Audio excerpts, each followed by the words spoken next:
Friends good morning అందరికీ. ఈరోజు speciality వచ్చేసి pneumonia.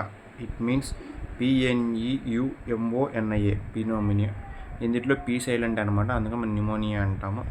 Is a infection that inflames the air sacs alveoli in or one both lungs, causing them to fill with fluid or pus.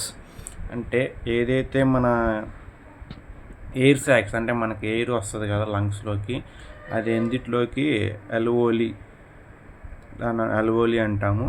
In one or both lungs causing them to filled with fluid or pus. అంటే ఇప్పుడు మనము lungs ఉంటాయి, రెండు lungs ఉంటాయి కదా, రెండు లంగ్స్లో ఒక fluid like అంటే ఇప్పుడు మనకి జలుబు చేస్తే గొంతు పట్టేసింది అంటాము, లేదంటే ముక్కు పట్టేసింది అంటాం కదా, అలాంటి ఒక తెమడ లాంటి పార్ట్ మన లంగ్స్ని పట్టేసింది అనమాట.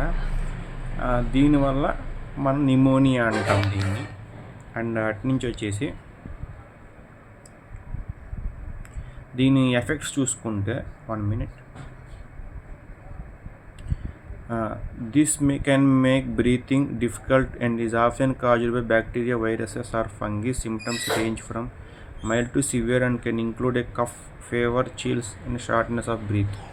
అండ్ దీనివల్ల మనకి గాలి పీల్చడం కావచ్చు, వీటిల్లో వదలడం కావచ్చు, చాలా ఇబ్బంది అయితే కలుగుతుంది అనమాట. ఇది ఒక బ్యాక్టీరియా, వైరస్ ఆర్ ఫంగీ అని చెప్పుకోవచ్చు మనం.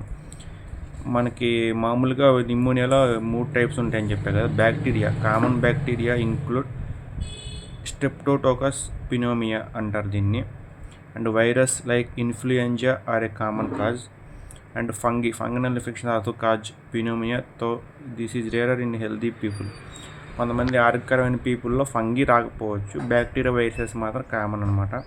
Other causes sometimes pneumonia caused inhaling food or liquid into the lungs known as aspiration pneumonia. ఇదనమాట, మనం చెడు ఏదైనా తీసుకున్న బాడీలోకి అది నిమోనియా కన్వర్ట్ అవుద్ది అనమాట. దీని సిమ్టమ్స్ వచ్చేసి cough which may produce mucus, అంటే మనకి తెమటతో కూడిన దగ్గు, లేదంటే మామూలుగా జిగట దగ్గు అన్నట్టు అనమాట, లేదంటే మామూలుగా ఎక్కువ దగ్గు వస్తూనే ఉంటుంది అనమాట. Fever, chills, shortness of breath or difficulty breathing, అంటే మనకి సరిగ్గా శ్వాస తీసుకునే ఇబ్బంది. And fatigue, chest or muscular pain. అంటే ఫ్యాటిగ్ మీన్స్ నథింగ్ బట్ మనకి చాలా ఇబ్బందిగా ఉండడం, లంగ్స్ దగ్గర పట్టేసినట్టు ఉండడం. అండ్ చెస్ట్, మనకి లంగ్స్ ఇక్కడే ఉంటాయి కాబట్టి చెస్ట్ ఇది డిఫికల్ట్ ఉంటుంది అనమాట. సో దీని గురించి అవగాహన వచ్చింది పాస్ చేస్తున్నాను. Thank you so much.